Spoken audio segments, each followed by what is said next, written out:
জয় মা নাগমাতা রানী। নমস্কার, আমি মানিক।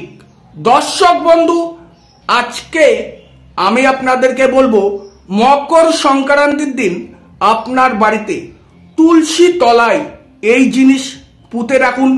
আপনার সংসারে অর্থ অভাব দূর হবে, দুর্ভাগ্য থেকে সৌভাগ্য ফিরে আসবে। হয়তো দর্শক বন্ধু, আপনার সংসারে আয় থেকে ব্যয় চলছে, হওয়া কাজ হচ্ছে না, সর্বক্ষেত্রে বাধা আগা বিঘ্ন চলছে, আপনি মনের কোনো শান্তি নেই, রোগ ভোগে ভুগছেন, সংসারে কোনো উন্নতি নেই। দর্শক বন্ধু, অর্থ নিত্য ইনকাম করছেন দর্শক বন্ধু, সেই অর্থ দিয়ে আপনি ভালো কিছু করতে পারছেন না। নিত্য কাজে যাচ্ছেন, অর্থ নিয়ে আসছেন, ঘরে আনতে আনতে শেষ হয়ে যাচ্ছে, রোগ ভোগের পেছনে বা বেকার খরচা হয়ে যাচ্ছে, সে অর্থ দাঁড়া করিয়ে কোনো ভালো কিছু করতে পারছেন না।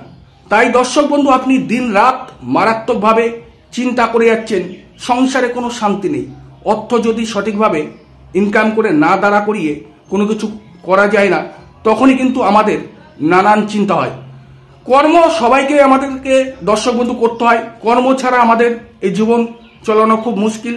কর্মর সাথে সাথে সেই অর্থ দিয়ে আমাদের সর্ব লোকেরই ইচ্ছা থাকে ভালো কিছু করার, সেই অর্থ দিয়ে উন্নতি করার, কিন্তু আপনার সংসারে কোনো উন্নতি নেই দর্শক বন্ধু।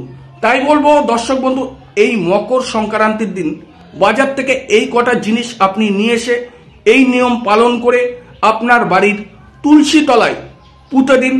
আপনি সারা বছর আপনার সংসারে উন্নতি ফিরে পাবেন এবং এই অর্থ অভাব দূর হবে। দর্শক বন্ধু, কি করতে হবে আমি আপনাদেরকে একদম সহজভাবে, সহজ ভাষায় বুঝিয়ে বলবো। সঠিকভাবে সঠিক নিয়মে যদি আপনি করতে পারেন, চিরজীবনের জন্য অর্থ অভাব দূর হবে।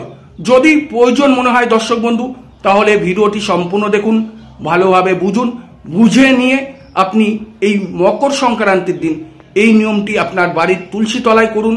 আপনার সংসারে শান্তি ফিরে আসবে। দর্শক বন্ধু, কি করতে হবে দর্শক বন্ধু, এই মকর সংক্রান্তির দিন বাজার থেকে আপনাকে কয়েকটি জিনিস সংগ্রহ করে নিয়ে আসতে হবে।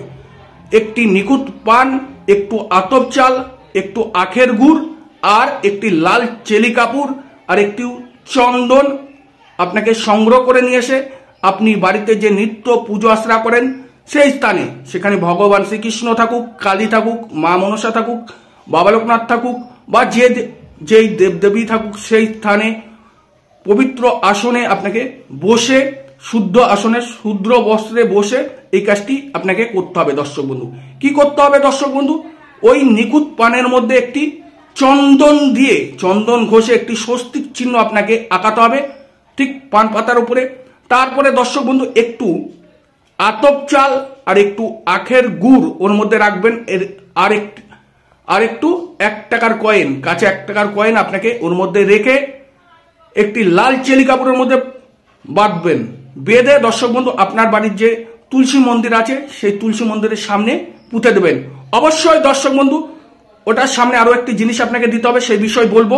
তার আগে প্রত্যেকটি দর্শক বন্ধুর কাছে আমার একটি ছোট্ট একটি রিকোয়েস্ট। হ্যাঁ দর্শক বন্ধু, আমার চ্যানেল বা আমার ভিডিও আপনাদের যদি ভালো লাগে, তাহলে অবশ্যই আমার এই চ্যানেলটিকে সাবস্ক্রাইব করবেন, লাইক করবেন, শেয়ার করবেন প্রচুর প্রচুর করে আপনার প্রিয়জনদের কাছে। কারণ আপনার মতো তাদেরও যদি কোনো জর্জরিত সমস্যা থাকে, আমার এই চ্যানেলে বিভিন্ন রকমের সমস্যার সমাধানের ভিডিও আছে, সেই ভিডিও দেখে তারা উপকারিত হবে, আর আপনার একটা শেয়ারে আমি উপকারিত হব। দর্শক বন্ধু, এবার দর্শক বন্ধু, ওই তুলসী তলায় যেভাবে আপনাকে পান পাতার মধ্যে যেসব জিনিস দিয়ে পুঁতে দিতে বলা হয়েছে, তার সামনে অবশ্যই দর্শক বন্ধু একটি ঘিয়ের প্রদীপ জ্বালিয়ে দেবেন। এই নিয়মটি যদি সঠিকভাবে আপনি করতে পারেন, আপনার সংসারে অর্থ অভাব দূর হবে, দুর্ভাগ্য থেকে সৌভাগ্য ফিরে আসবে। আশা করি দর্শক বন্ধু আমি আপনাদেরকে বুঝিয়ে বলেছি। যদিও কোথাও বুঝতে সমস্যায় কমেন্ট করুন। আর আপনারা সবাই ভালো থাকুন, সুস্থ থাকুন। মা নাগমাতা রানী আপনাদের সর্বোচ্চ পূরণ করুক। আর আপনারা সদা সর্বদা রাধে রাধে চ্যানেলে জুড়ে থাকুন।